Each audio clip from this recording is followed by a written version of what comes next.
அனைவருக்கும் வணக்கம். இன்றைக்கி நம்ம வேள்பாரியின் 8வது அத்தியாயத்தை பார்க்க இருக்கிறோம். வாங்க வாசிக்கலாம். அடுத்து வந்த நாட்களில் எவ்வியூரில் நிகழ்ந்த கொண்டாட்டங்களை வர்ணிக்க வார்த்தைகள் இல்லை. திரும்பும் திசைகள் எல்லாம் ஆட்டமும் பாட்டும் கூத்துமாக காடே கலகலவென இருந்தது. கபிலரின் வரவு பெரும் விழாவானது. பாரியின் பீரிடும் அன்பை வெளிக்காட்ட வடிவங்கள் ஏது? கொண்டாட்டங்கள் கொண்டாட்டங்கள் கொண்டாட்டங்கள். கபிலரை தோளிலே சுமந்து வந்தான் பாரி என்ற செய்தி நாடு எங்கும் பரவியது. கபிலர் யார் என பரம மக்களுக்கு நேற்று வரை தெரியாது. ஆனால் தங்களின் தலைவன் தோளில் சுமந்து வந்த ஒரு மாமனிதனை பற்றிதான் இப்போது காடு எங்கும் பேச்சு. ஒரே நாளில் கபிலர் காட்டின் கதையாக மாறினார். அவரை அழைத்து வந்த நீலனும் வேட்டூர் பழையனும் இப்போது எல்லோராலும் தேடப்படும் மனிதராக இருக்கின்றனர்.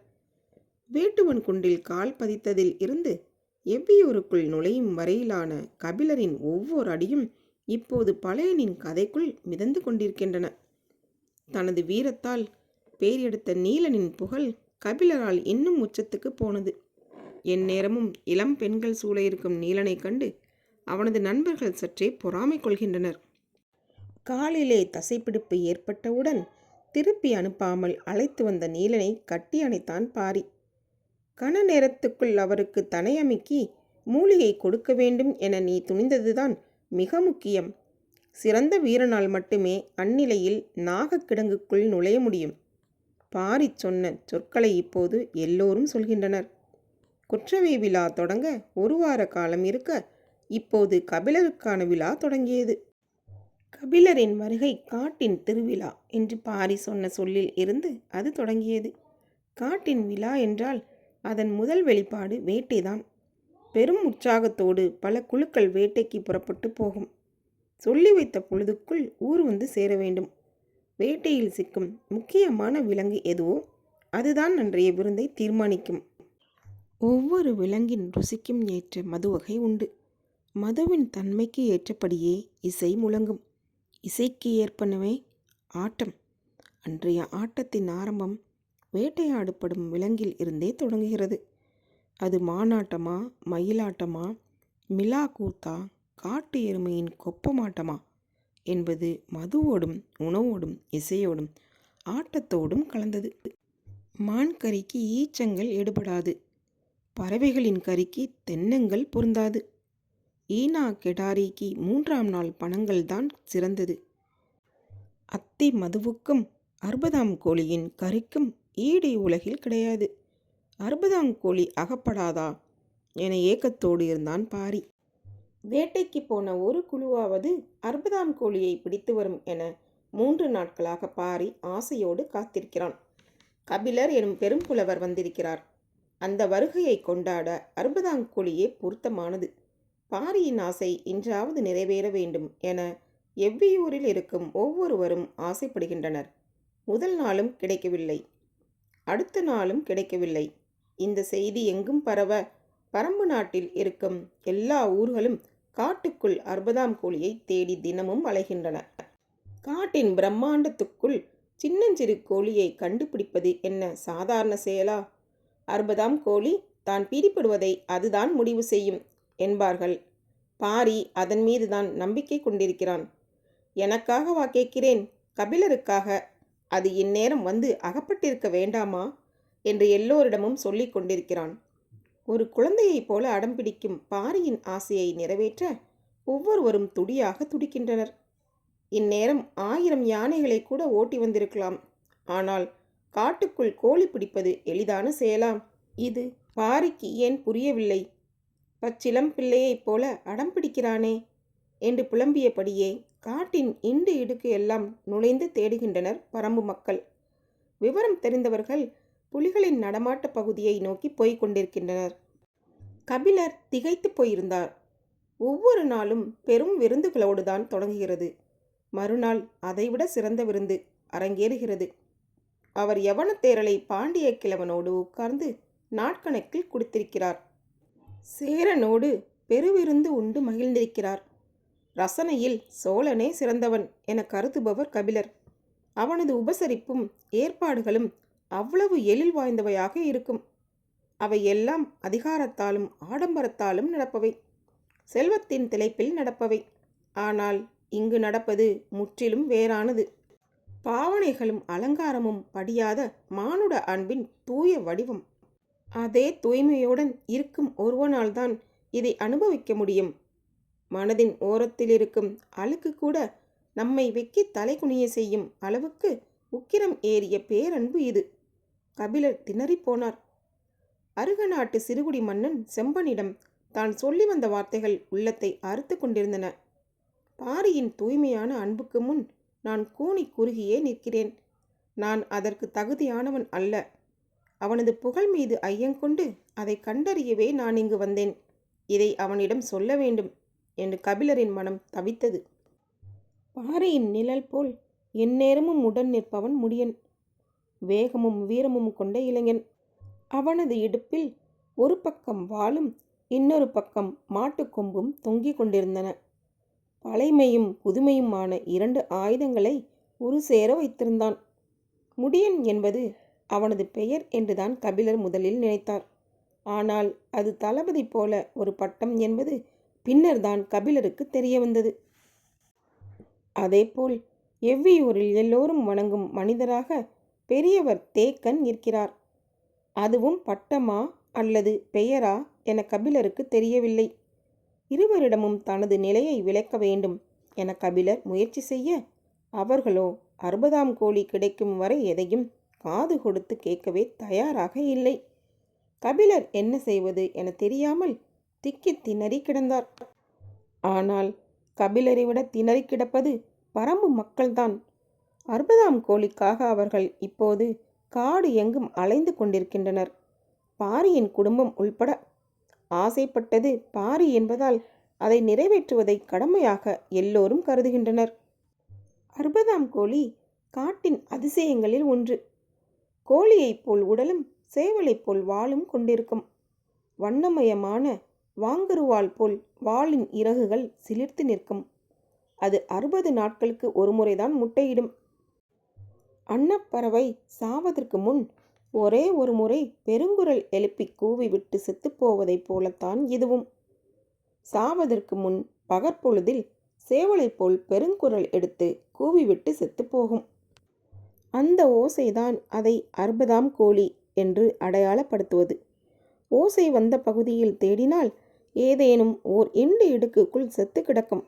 60ஆம் கோழியைத்தான் முருகன் தனது கொடியில் வைத்திருந்தான்.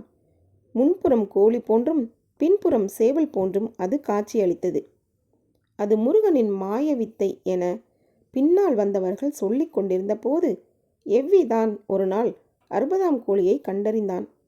முருகன் கொடியாக வைத்திருந்தது இதுதான் என்பது அவன் சொல்லித்தான் மற்றவர்களுக்கு தெரியும்.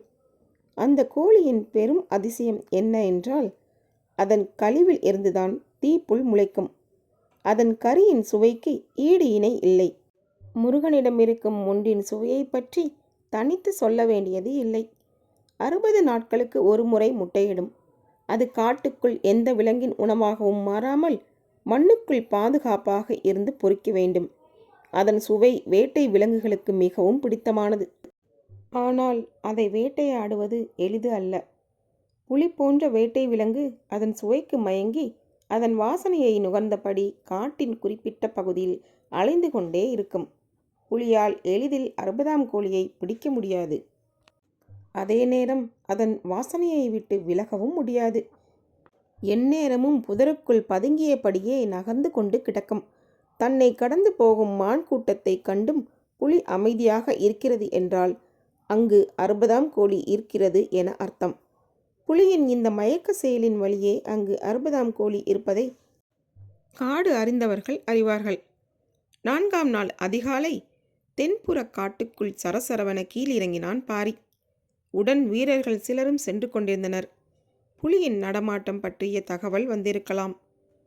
எனவே 60ஆம் கோழி இருக்கும் வாய்ப்பு இருக்கிறது. நாமே செல்வோம் என முடிவெடுத்து பாரி போய்க் கொண்டிருக்கிறான் என்று மற்றவர் நினைத்தனர். சிற்றோடையை தாண்டிய சிறிது தொலைவில் செழித்து வளர்ந்திருந்த கடம்ப மரத்தின் முன் நின்றான் பாரி. குறி சொல்லும் வேலன் பூசாரி முன்னரே அங்கு வந்திருந்தார். வீரருக்கு அப்போதுதான் புரிந்தது. சற்று தொலைவில் நின்று முருகனை நோக்கி கை தொழுதனர். தமிழ்நிலத்தில் எஞ்சியிருக்கும் மலை மக்களின் அரசுகள் 22 மட்டுமே. அவற்றுள் முதன்மையாக அறியப்படுவது பரம்பு நாடு. அதன் தலைவன் பாரி. இந்த நாட்டை பற்றி மூவேந்தருக்கும் சமவெளியில் வாழும் மக்களுக்கும் இதுவரை தெரிந்த உண்மைகள் பாணர் பலரால் சொல்லப்பட்டவையே. தமது வறிய நிலையை போக்க வரும் பாணர் பாரியின் அள்ளித்தரும் வள்ளல் தன்மையையே மீண்டும் மீண்டும் பாடினர். ஆனால் வேளிர்களின் பரம்பு நாடு எத்தகைய வளத்தை கொண்டுள்ளது, அந்த மக்கள் தமது வாழ்வை எப்படி அமைத்து கொண்டுள்ளனர், பாரி நடத்தும் ஆட்சியின் தனித்துவம் என்ன என்று எதுவும் வெளி உலகில் இருப்பவர்களுக்கு தெரியாது. மலைமகன் ஒருவன் ஆளுகிறான், இல்லாதவர்கள் போனால் இல்லை என சொல்லாமல் அள்ளித் தருகிறான் என்றுதான் நினைத்திருந்தனர். முதன்முறையாக வயிற்றுப்பாட்டுக்காக அல்லாமல் பாரியையும் அவனது பரம்பு நாட்டையும் அளந்து பார்க்க வேண்டும் என்று முடிவோடு ஒருவர் வந்திருக்கிறார். வெளி உலகின் கண் கொண்டு இந்த நாடு இப்போதுதான் பார்க்கப்படுகிறது. இவர்கள் காட்டின் பழைமையான மைந்தர்கள்தான். ஆனால் காலமாட்டத்தின் கரங்களை இறுக பற்றியுள்ளனர். இந்த மண்ணில் இருந்து அழிக்கப்பட்ட எத்தனையோ குலங்களின் கண்ணீரும் இரத்தமும் இவர்களை உருமாற்றியபடி இருக்கின்றன. 10 ஆண்டுகளாக இந்த குலத்தின் தலைவனாக இருக்கிறான் வேள்பாரி. வேளிர் குல வீரன் ஒருவன் எரியும் ஈட்டியை கண்டு வேந்தனே ஆனாலும் விலகி நிற்கும் மனநிலையை உருவாக்கிய மாவீரன் வேள்பாரி. நாடு என்பது அரசும் அரச நியதியும்தான் என விதி செய்பவர்களுக்கு மத்தியில் நாடு என்பது அரசற்ற மக்களின் ஆதி நிலம் என நிலைநிறுத்தியுள்ளான். இந்த நிலத்தில் நடந்து வரும் கபிலருக்கு கண்ணில் படுபவையெல்லாம் ஆச்சரியத்தையே உண்டு பண்ணின. அதிகாரம் உயிர் பெறாத இடத்தில் அன்பு மட்டுமே தலைத்திருக்கும். ஆசை, கோபம், சோகம் எல்லாமே அன்புமயமாக நிகழும் ஓர் உலகின் நிகழ்வை கனவில் கூட காண முடியாதே. நிஜத்தில் என்ன செய்வார் கபிலர்? நிலை குலைந்து போனார். கபிலரின் கண்களில் முதலில் பட்டது பரம்பின் தலைநகரான எவ்வியூர்.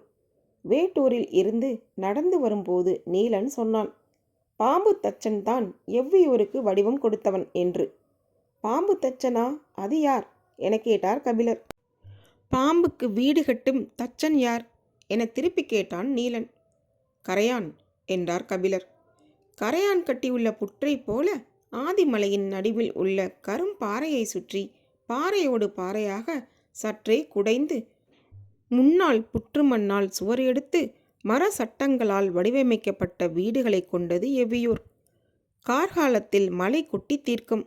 எவ்வளவு பெரிய மழை பெய்தாலும் உச்சியிலிருந்து கீழ் நோக்கி பாய்ந்தோடும் நீர் சிறு துளி கூட தேங்கி நிற்காது.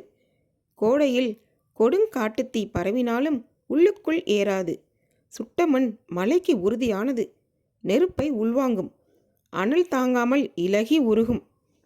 ஆனால் புற்று மண் நெருப்பை ஒட்டவிடாது, விலக்கி கொடுக்கும். நீரும் நெருப்பும் ஒன்றும் செய்துவிட முடியாத ஒரு கட்டுமானம். இவற்றுள் மிக வியக்க வைப்பது எவ்வி கட்டியுள்ள அரண்மனை. அதை நேரில் பார்த்தால்தான் உமக்கு புரியும் என்றான் நீலன். எவ்வியூரை காணும் வரை இதன் வடிவம் கபிலருக்கு பிடிபடவில்லை. உண்மையில் ஆச்சரியம் நிரம்பிய கட்டுமானம்தான் அது. இன்னும் அரண்மனையை பார்க்கவில்லை. அதை பற்றி ஒற்றை வரியில் முடித்து கொண்டான் நீலன். பார்த்ததன் வியப்பு பார்க்காததன் மீதே படுகிறது. அவருக்கு அரண்மனையை பார்க்க ஆசைதான். ஆனால் இந்த ஊரில் எந்த தெருவுக்குள் போனாலும் ஆச்சரியத்தின் வழியாகத்தான் கடக்க வேண்டியிருக்கிறது. பரம்பு நாட்டில் மனிதன் உழைத்து விளைவிக்கக்கூடிய எந்த ஒரு பொருளும் இல்லை. திணை வகைகள், பல வகைகள், காய்கறி வகைகள் எல்லாம் இயற்கையில் தாமாக விளைகின்றன. உணவு என்பது சேகரிப்பு தானே தவிர உற்பத்தி அல்ல. பிற நாடுகளைப் போல் உணவு உற்பத்திக்காக பெரும் உழைப்பை செலுத்த வேண்டிய தேவை இல்லை. பிற நாடுகளில் பெரும் பகுதி மக்கள் செய்யும் வேலைக்கு இங்கு சிறு பொழுது மட்டுமே செலவழிக்கப்படுகிறது. ஆண்களின் வாழ்வு முழுவதும் ஆயுதங்களோடு தான் கழிகிறது. வேட்டை தொடங்கி போர் வரை எல்லா விதமான ஆயுதங்களையும் பயன்படுத்தும் அசாதாரணமான கலையை ஒவ்வொருவரும் கற்றிருக்கின்றனர். 8 வயதில் காடு அறிந்து வர வீட்டை விட்டு வனத்துக்குள் அனுப்பப்படும் சிறுவர் அதன் பிறகு மாவீரராகத்தான் குடில் திரும்புகின்றனர். இவரின் முயற்சிக்கு இணையான முயற்சிகள் வேறு எங்கும் இல்லை. இரண்டாவது, இயற்கையை அறிதல். தாவரங்கள், விலங்குகள், பறவைகள், காலநிலைகள் ஆகியவற்றை பற்றி இவருக்கு இருக்கும் பேரறிவுக்கு இணை சொல்லும் அறிவு வேறு எவருக்கும் இல்லை. அதனாலேயே இவர்கள் மருத்துவத்தில் அற்புதங்களை கைவர பெற்றவராக இருக்கின்றனர். மருத்துவம் கைவர பெற்றதாலேயே வீரத்தின் எல்லையை இன்னும் கூட்டுகின்றனர். பயிற்சியின் போது வாள்முனை நெஞ்சை கீறி போனாலும் கவலை கொள்ளும் வீரன் எவனும் இல்லை. அத்தா பொருத்தி மூலிகையை கண்டறிந்த பிறகு சதையை அறுத்து கொண்டு போனாலும் அறுத்ததை பொருத்தி கொடுக்கிறான் மருத்துவன். பரம்பு நாடு அபரிமிதமான ஆற்றலோடு இருக்கிறது. வெளி உலகுக்கு பெரிதாக தெரிவது பாரியின் புகழ்தான். ஆனால் அதைவிட பெரிய ஆற்றலும் அறிவும் ஆச்சரியங்களும் இங்கிருக்கின்றன. ஆனால் இவை எல்லாவற்றையும் விட கபிலர் அதிசயித்தது இந்த மக்களின் வாழ்முறையைத்தான். ஒவ்வொருவருக்கு என தனித்த சொத்தும் எப்பாடுபட்டாயினும் அதை சேமித்து பெருக்க வேண்டும் என்ற பெருந்தாகமும் இங்கு இல்லை. இயற்கை பிற உயிரினங்களுக்கு வடிவமைத்த குண எல்லைகளை கடந்து மனிதன் போகவில்லை. மழை வந்ததும் செழிப்புற தலைத்து வெயில் காலத்தில் வாடி துவண்டு மலரும் போது நறுமணம் வீசி கனியும் போது அள்ளி வழங்கி உதிரும் போது சத்தமில்லாமல் மண்ணில் மக்கி தம்மை உரமாக்கியபடி பயணத்தை முடித்து கொள்ளும் இந்த வாழ்க்கை கபிலரை மண்டியிட்டு வணங்க வைத்தது. கடம்ப மரத்தின் முன் மண்டியிட்டு வணங்கிய பாரி நீண்ட நேரம் கழித்தே எழுந்தான். வேலன் பூசாரி குறி சொன்ன வார்த்தைகள் எவையும் அவனது காதுகளில் விழவில்லை. அவன் முருகனை வணங்கி நின்றான். ஆனால் அவன் மனம் வணங்கவில்லை. அவனுக்கு இருந்தது கோபம். அதை தெரிவிக்க வேண்டும் என்பதற்காகவே இறங்கி வந்தான். காற்றின் அசைவின்றி இறுகி நின்றது கடம்ப மரம். பாரியும் கோபம் தளர்த்தாமலே திரும்பினான். எதிரில் செய்தி சொல்ல ஒருவன் வேகமாக இறங்கி வருவது தெரிந்தது. பாரிக்கு ஆவல் மேலிட்டது. அறுபதாம் கோழியை பற்றிய செய்தி வருகிறதோ என எண்ணினான். வந்தவன் வணங்கிவிட்டு சொன்னான், குடநாட்டு அமைச்சர் கோலூர் சாத்தான் தங்களை காண வந்திருக்கிறார். பரம்பின் குரல் ஒலிக்கும். இதோட இந்த அத்தியாயம் முடிகிறது. இனி வரும் அடுத்த அத்தியாயத்தில் உங்களை சந்திக்கிறேன். அதுவரை உங்களிடமிருந்து விடைபெறுவது தீபா.